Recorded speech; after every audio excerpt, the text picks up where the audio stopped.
Ji, sovereignty derived from the word sovereignus means that the supreme power.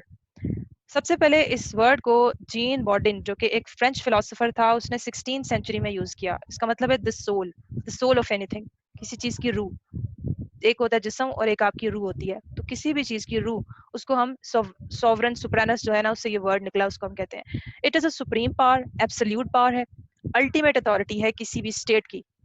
Means to say कि कोई भी state अगर authorised है, अगर उसके पास अथॉरिटी है, तो ताकत है, तो वो किस चीज से ले रही है, वो सोवरेनिटी है उसकी। अब सोवरेनिटी एक एब्स्ट्रैक्ट कॉन्सेप्ट है, you can not touch the sovereignty, you can not touch the word sovereignty, it is an abstract concept. अब दो तरह के जैसे आपके पास चीजें होती हैं, एक एब्स्ट्रैक्ट होता है और एक जो है कॉन्क्रीट होता है। कॉन्क्रीट चीजों को आप जो है वो टच कर सकते हैं, बट एब्स्ट्रैक्ट चीजों को आप टच नहीं कर सकते।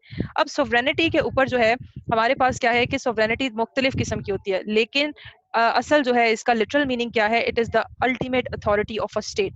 सुप्रीम विल है ये स्टेट की, कमांडिंग पावर है ये स्टेट की। और अगर द डेथ ऑफ सोवरेनिटी, इसका मतलब ये कि डेथ ऑफ द स्टेट, कि अगर स्टेट की जो है खुद मुख्तारियत ही उसकी खत्म हो गई है, तो वो स्टेट तो डेफिनेटली उसके ऊपर जो है वो सारे एक्सटर्नल जो इन्वेडर्स हैं उसके ऊपर हमला करके उसको तो खत्म कर देंगे। So in the very first lecture I have told you this thing कि स्टेट के एलिमेंट्स में one of the element is the sovereignty, supreme will of the state, जो कि एक्सेप्ट करते हैं उसके इनहैबिटेंट्स। कौन एक्सेप्ट करते हैं उसके inhabitants? For example the state of Pakistan, you as a citizens accepted by inhabitants in obedience, natural obedience है। Now you the people of Pakistan obey your, lay down your obedience. आप अपनी ओबीडियंस किसको देते हैं? आप अपनी स्टेट को देते हैं। You being a Pakistani nationals, आप एक पाकिस्तानी नेशनल्स हैं, आप अपनी ओबीडियंस किसको दे रहे हैं? अपनी सुप्रीम विल। सुप्रीम विल जो है जो स्टेट की जो विल है वो सुप्रीम है, आपकी विल उसके सबऑर्डिनेट है। ठीक है, आप सबकी विल जो है, पूरी पॉपुलेशन की विल को हम कहते हैं एक general will. This is also a concept, keep this in mind. आपकी यानी पूरी पॉपुलेशन की विल जो है उसको हम कहते हैं जनरल विल।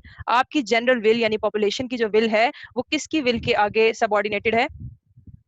वो सुप्रीम विल। किसकी सुप्रीम विल? स्टेट की सुप्रीम विल के सबऑर्डिनेटेड है। उसके बाद है रिट ऑफ द स्टेट, यानी स्टेट जो उसकी रिट है, उसकी असल ताकत पावर है, the use of power given through sovereign state. ठीक है, उसके बाद आ जाती है आपकी, if state could not extract natural obedience then it has no right to be called as sovereign, called as state. Means to say कि अगर पाकिस्तान की स्टेट इतनी ताकतवर है ही नहीं कि वो अपने जो है बशिंदों को, अपने इनहैबिटेंट्स को अपना ओबीडियंट बना सके, अपने स्टेट यानी कि ओबीडियंट बना सके, अपनी मर्जी के मातहत रख सके, तो वो स्टेट कहलाने के लायक है ही नहीं। सो आप लोगों की सबकी विल किसके आगे ओबीडियंट है? आपकी स्टेट की विल के आगे, sovereignty. Now the next thing is के forms of different, there are different forms of sovereignty.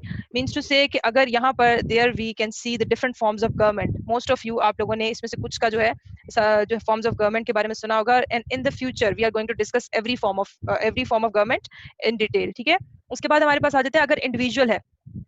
अगर इंडिविजुअल अगर किसी स्टेट के ऊपर वो कर रहा है, रूल कर रहा है, ठीक है, अगर एक इंडिविजुअल अगर रूल कर रहा है, यानी कि राजा, किंग जिसको कहते हैं, for example good form of government होती है मोनार्की कहते हैं। अगर राजा अच्छा है तो वो क्या है? मोनार्क है। और अगर वो बैड है, यानी जो किंग है, जो सिंगल इंडिविजुअल है जिसने कब्जा किया हुआ है, तो वो क्या है? उस फॉर्म ऑफ गवर्नमेंट को हम टायरनी कहते हैं। उसके बाद यानी अगर फॉर्म्स ऑफ सॉवरेनिटी में अगर एक किंग है, यानी कि वो सॉवरेन है, ठीक है, एक किंग है, और अगर वो अच्छा है वो उसकी हुकूमत, या फिर वो अच्छा किंग है, तो वो कौन सी फॉर्म ऑफ गवर्नमेंट होगी? गुड होगी। और अगर वो बैड है तो वो क्या होगी? टायरेनी होगी। इसमें आप अब एग्जांपल अपने खुद माइंड में सोचें, what kind of examples you can think over it, then we will discuss in the next slide.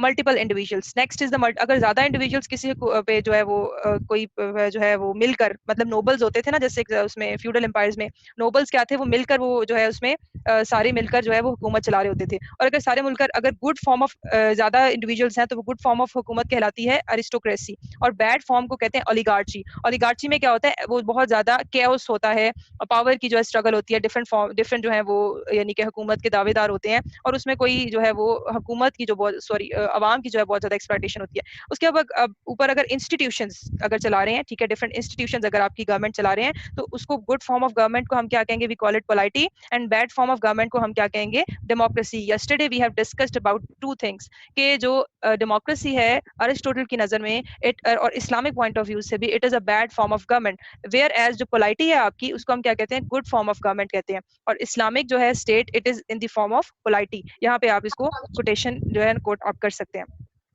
Next is aspects क्या है आपकी सोवरेनिटी के. First of all the internal sovereignty, second is the external sovereignty. Okay, let's talk about the internal sovereignty. कहते हैं with in the boundary, this is with in the boundaries of the state. I have stated this aspect so many times that with in your boundaries if any of the external elements, कोई भी external elements अंदर आकर आपके जो अगर institutions पे हमला करते हैं, आपके मुल्क का जो है कोई भी इदारे पे हमला करते हैं और उसको जो है डिस्टर्ब करने की, उसमें केओस करने की, क्रिएट करने की कोशिश करते हैं, तो आपकी इंटरनल सोवरेनिटी पे हमला है. ऑल द इनहेबिटेंट्स और जोग्राफिकल फीचर्स जो है लैंड के, इवन द कॉन्टिन्यूअल शेल्फ, जो कॉन्टिनेंटल शेल्फ है आपकी. कॉन्टिनेंटल शेल्फ कौन सी है, जरा आप can anyone of you tell me about it. The continental shelf, what does it mean? Geography students must be knowing about it. No one over here? What is continental shelf? जी जनाब, continental shelf जो है आपकी वो Arabian सी जहाँ पे है जिस side पे, और जितनी वो सारी कोस्टल लाइन आपकी लग रही है सारी, ठीक है, on your which side, on your north side of Pakistan, उसको हम कॉन्टिनेंटल शेल्फ कहते हैं. ये सारी भी आपकी बाउंड्री है. उसके बाद एक एग्जांपल है Radd-ul Fasaad Zarb-e Azb operation under the national action plan NAP के तहत. वो किस लिए किया गया था? आपकी इंटरनल सॉवरेनिटी को इंश्योर करने के लिए. जो तालिबान थे, बैड तालिबान, जो कि एक एनार्की की सिचुएशन क्रिएट कर रहे थे, डिस्टर्बेंस क्रिएट कर रहे थे, ठीक है, बहुत ज्यादा बम धमाके होते थे, उनको साफ करने के लिए आर्मी ने जो है ये इनिशिएटिव लिया और वो बहुत हद तक इसके अंदर कामयाब भी रहे. इसके बाद एक्सटर्नल सॉवरेनिटी आ जाती है beyond the territorial boundary. Now let's take the example कि ये आपकी एक कॉन्टिनेंटल शेल्फ है, तो यहाँ पर जो है ऑलमोस्ट 20 माइल्स तक, यहाँ तक 20 माइल्स नॉटिकल तक आपकी ये यहाँ पर सोवरेनिटी समंदर के अंदर यानी अरेबियन सी जहाँ पे यहाँ तक आपकी सोवरेनिटी पाई जाती है. आपका जो है जो आपका खुद मुख्तारियत है, यानी इतने एरिया तक आपका जो है आपकी नेवी जैसे आपका इसको प्रोटेक्ट करती है इस एरिया को, ठीक है, ये आपका एरिया है. You are sovereign, external sovereignty का आपका यहाँ तक आती है, so you are sovereign to that. और अगर आप नॉर्थ और साउथ की बात करें तो यहाँ पर यानी बॉर्डर्स टेरिटोरी से परे यहाँ पर इस साइड पर कोई एंटर नहीं आपके इधर हो सकता विदाउट योर परमिशन. अब जैसे आप देखें कि जब इंडिया के यहाँ पे आप एग्जांपल ले सकते हैं कि जब इंडिया के साथ आपके ताल्लुकात बहुत ज्यादा सीवियर हुए थे, तो क्या था, जो एयर जो है जो हवाई जो है रास्ता जो है वो क्या कर दिया गया था, बंद कर दिया गया था. अब हवाई रास्ता बंद करने का मतलब कि जो एयर ऊपर आपकी टेरिटरी यानी जो ऊपर आसमान है ना, यानी जितनी आपकी टेरिटरी है, जितना आपका मुल्क है, ऊपर भी आपकी पूरी जो है ना सालमियत, आपकी खुद मुख्तारियत है, ठीक है, वो ऊपर यानी कि आपके यहाँ से कोई गुजर के नहीं जा सकता. अगर इंडिया तो वो कहाँ से, वो बेचारा घूम के इधर से इस साइड से घूम के वो गया था उस साइड पर कर ले, समिट जो था, शंघाई का जो समिट था वहां पर वो गया था, ठीक है, if I am not wrong. और उसके बाद जो है हमारे पास आते हैं कि threat external powers to sovereignty. Coastal belt जो है वो 20 नॉटिकल माइल्स जो मैंने आपको बताया, ठीक है, वो स्टेट की बाउंड्री में आती है. बियॉन्ड दैट, उसके बाद इसके इस लिमिट के बाद इंटरनेशनल बाउंड्री स्टार्ट हो जाती है, ठीक है, मतलब वो इंटरनेशनल बाउंड्री है, it can be shared by every state, ठीक है, इंडियन ओशन जो आपके पास हो जाता है. उसके बाद हमारे पास आ जाती है द रिकॉग्निशन, ठीक है. अब रिकॉग्निशन यहाँ पर आ जाती है कि सोवरेनिटी के अंदर एक और टर्म आती है हमारे पास, रिकॉग्निशन. एक होती है एक्सटर्नल रिकॉग्निशन और एक होती है इंटरनल रिकॉग्निशन. अब एक्सटर्नल रिकॉग्निशन का क्या मतलब है? दो यहाँ पर टर्म्स यूज की गई हैं. One is the word de facto and the other word de jure. De jure या डिजोरी याद करने के लिए इसको आप देख लें. डिजोर जो ये वर्ड है. अब डी फैक्टो है ऐसी रिकॉग्निशन है या ये ऐसी एक टर्म है, इसका मतलब होता है कोई भी चीज जो कि टेम्पररी है, टेम्पररी है, लॉफुल नहीं है, कॉन्स्टिट्यूशनल नहीं है, ठीक है. लॉफुल मतलब कि उसको एक लॉ की लीगल हैसियत नहीं ली गई, वो सिर्फ टेम्पररी तौर पे, डी फैक्टो तौर पे जो है उसको क्या किया गया है, उसको रिकॉग्नाइज कर लिया गया है, ठीक है. अगर आप फॉर एग्जांपल, आप यहाँ पर एक एग्जांपल लें कि जैसे सऊदी अरेबिया है, वो इसराइल को डी फैक्टो, ठीक है, डी फैक्टो रिकॉग्नाइज करता है. डी फैक्टो मतलब कि लॉफुली नहीं वो कोई भी स्टेटमेंट देता कि हम इसको एक्सेप्ट कर रहे हैं, लेकिन जैसे कहते हैं ना कि अपने बयानात में या फिर वो उसकी जो हैसियत है उसको तस्लीम करता है, तो उसको हम क्या कहेंगे, वो डी फैक्टो है. लेकिन अगर कोई एक स्टेट दूसरी स्टेट को लॉफुली, अगर हम जैसे अगर पाकिस्तानी जो पाकिस्तान है या टर्की है या और इस्लामी ममालिक हैं, वो अगर इसको दे देते हैं, एक लॉफुल रिकॉग्निशन दे देते हैं, तो उसको हम कहेंगे डिजोर. डिजोर कहेंगे यानी परमानेंटली हमने उसको तस्लीम कर लिया है. Permanently, temporary but well known and used by everyone. Is it right? Yes, मतलब used by everyone temporarily. Next is the unconstitutional. De facto क्या है आपके पास? It is unconstitutional है, मतलब उसको lawfully कोई हैसियत हासिल नहीं है. और यहाँ पर de jure क्या होती है? It is a constitutional. और ये illegitimate है. Legitimate जो है word इसका मतलब होता है lawful होना किसी चीज का. और de facto क्या होती है? Unlawful होती है. अच्छा, यहाँ पर de facto से आप कभी भी फिर सकते हैं, क्योंकि ये written नहीं है, ये कोई proven नहीं है, ये कोई lawful नहीं है, तो इसको withdrawn आप कर सकते हैं. लेकिन एक चीज जो कि आपकी कॉन्स्टिट्यूशनल है, लेजिटिमेट है, उसको हम विड्रॉन नहीं कर सकते. Next is the internal recognition. Internal recognition में भी दो टर्म्स हैं, ये हम लोग यही इन्हीं को डिस्कस करेंगे. डी फैक्टो यानी कि अनलॉफुल सोवरेनिटी, और डिजोर क्या होती है? कॉन्स्टिट्यूशनल. अब आपको एक एग्जांपल देती हूँ. You know this thing, in the 70 years of history of Pakistan आपके कितने मार्शल लॉ जो है ऑलमोस्ट लग चुके हैं? ऑलमोस्ट जो है आपके 4 जो है मार्शल लॉ अब तक लग चुके हैं.